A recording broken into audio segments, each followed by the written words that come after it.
What's up, ladies and gentlemen? At the end of 2020, I promised that this year I would do more behind the scenes stuff. I would do more tutorials and things like that.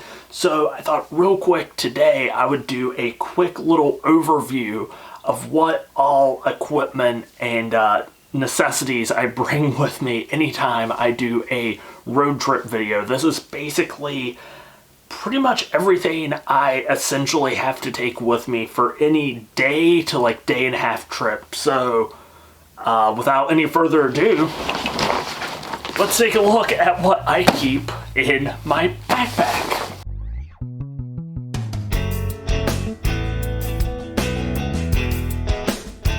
Probably the most important aspect as far as my gear and equipment goes is being able to keep it organized and just being able to know where everything is.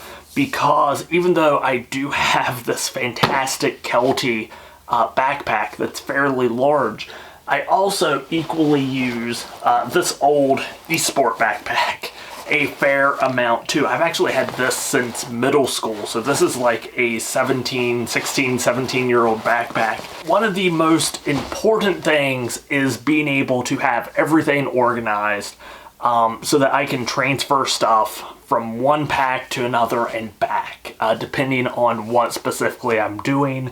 I definitely recommend investing in a backpack. Backpack like this generally is going to run you between like $20 and $30, but you can go to most secondhand stores. They generally will have an entire stack of these that you can pick up for like $10, $15. Now, you will quickly learn what you don't like in a backpack like this. And before you dump a lot of money into a backpack, because a nice one will typically run you between $100 and $200. Learn what features you want in one, what features you really don't care one way or another about.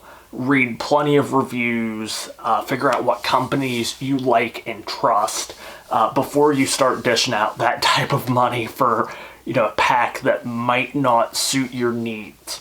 Now, one thing that I have found super useful are these camera bag inserts.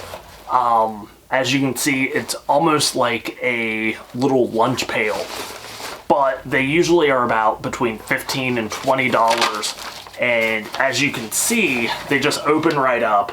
They provide a little bit of protection, but the main thing is they allow you to pack your camera, your lenses, keep them all in one place so that you can just open it up, make sure everything's in there.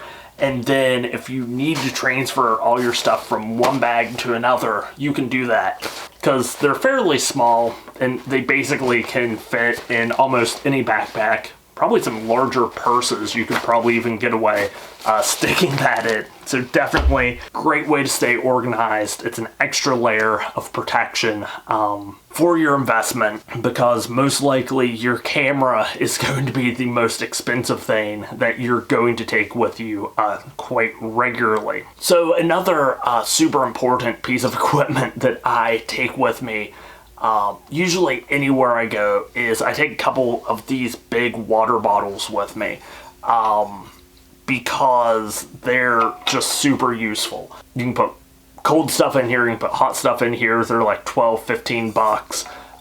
Also, if you slap one of these little carabiners to it, you can put it in your backpack water bottle holder, and if for some reason it would pop out, you can attach this into one of your compression straps, and that way, even if it does come out, it's still attached to your pack. You're not going to lose it over a cliff or hill or somewhere like I have.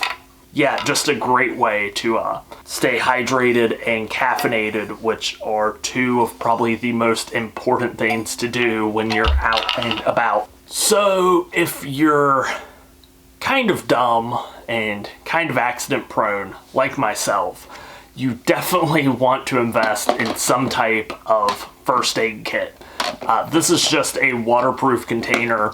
They do make just pre-packaged, pre-assembled first aid kits. I'm not a big fan of those because they're not always in the best containers So once your first aid supplies get subjected to heat changes and humidity changes, it can start to affect the adhesive on some of the bandages and stuff, some of the packaging and stuff. So I would definitely recommend getting a first aid kit and definitely putting it in some type of waterproof container.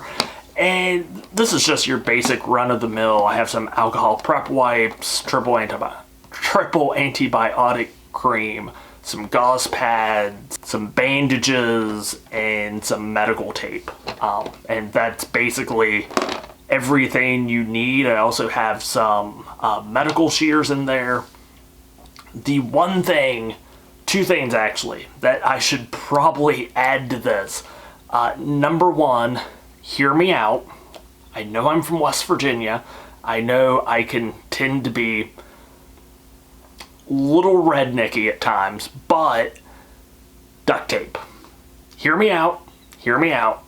Duct tape does have medical applications. I have had this debate with nurses and emergency personnel before.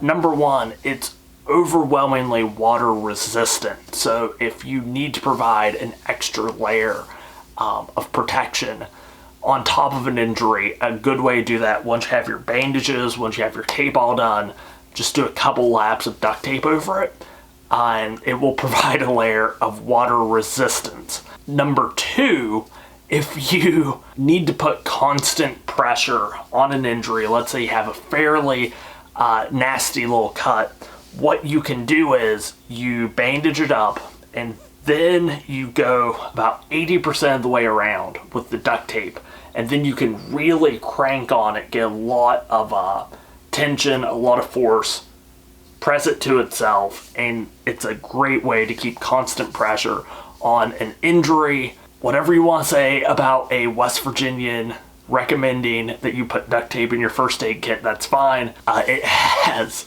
a lot of purposes, and it's always good to have around. Just a little 8 to 10 foot strip should do you just fine. The other thing I would highly recommend, especially when the world opens back up and we start having concerts and events and festivals and conventions, it doesn't hurt to bring some over-the-counter medications.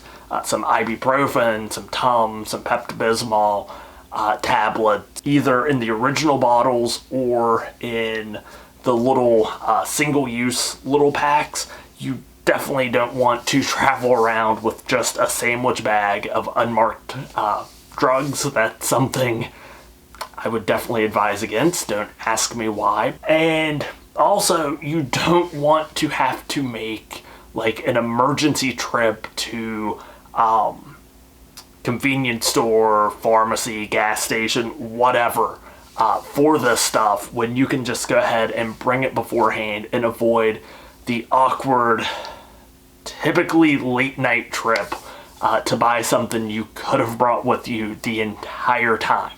So I kind of love these little organizers, and the reason why I love them so much is you can actually fit a fair amount of stuff in one of these. There's multiple ways to actually attach it to a pack with these straps back here. They kind of just loop on and connect to themselves. But yeah, I use this, I think it was like 25 bucks, and I use it for basically all of my equipment, all of my camera stuff that does not go in my camera bag. And again, I can take this, transfer it from one backpack to another, do a real quick look, make sure I have everything I need in there. So while we're on the topic of being not that intelligent and slightly accident prone, you should always carry 2 sources of light with you at all times. My 2 are one of these little mag lights and one of these little headlamps, because more than one time I have been in a situation where I have a flashlight like this, I have extra batteries, but for some reason I'm forced to change the batteries in the dark. So you definitely need another light source or just something, headlamp like this, so that you can keep your hands free. And no, your phone does not count as a flashlight. I know it has a flashlight feature, 90% of them do. Even if you just buy a couple of those little like $2-3 LED ones, you'll save a lot of headaches if you ever find yourself in a predicament where you need some type of light. Now we're gonna have to talk about when you're out and about and you get the munchies. Always bring snacks with you. Hydration, super important. You also need some snacks. You also need some food. Fiber bars are great. Fruit like apples, bananas, pretty much anything that's going to stay fresh. Pepperoni rolls, nuts. Also, try making your own trail mix sometime. Trail mix, great snack to bring, but make your own.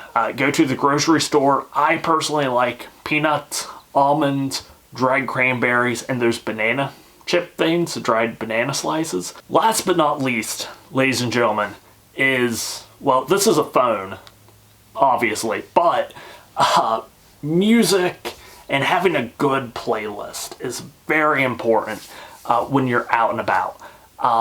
Having the right music, being in the right mood, the right frame of mind when you're driving somewhere. Especially, if you're gonna be on the road 2-3 hours before you get to your destination, a playlist is super important. Lately, I've been listening to, of course, a lot of the classics, Fleetwood Mac, Elton John, a lot of my go-to, classic rock. I've also started listening to a lot more of like alternative country, Drive-By Truckers, Jason Isbell, Tyler Childers, and recently, I've gotten back into a band called The Forecast. Always invest some time into picking out the right music so that you stay in the right frame of mind while you're working on some of these projects, or at least while you're traveling to do some of these projects. So, hope you learned something today. Probably not, but if you like these types of videos, leave a like, subscribe to the channel. I definitely want to do one where I go more into my camera equipment and setup. The only issue is I have to use it to make these videos, so I can't do one of those right now at the moment. I'm trying to brainstorm a way of how to do that, and then once I'm able to actually go out and do some trips, I will put together one on how I put together my slideshow videos and do things like that. Again, if you like this type of thing, you want to see more of this type of thing, like, subscribe, comment, do all that stuff. You know the drill. But until next time, don't forget to stay wild and stay wonderful. And I'll catch you in the next video.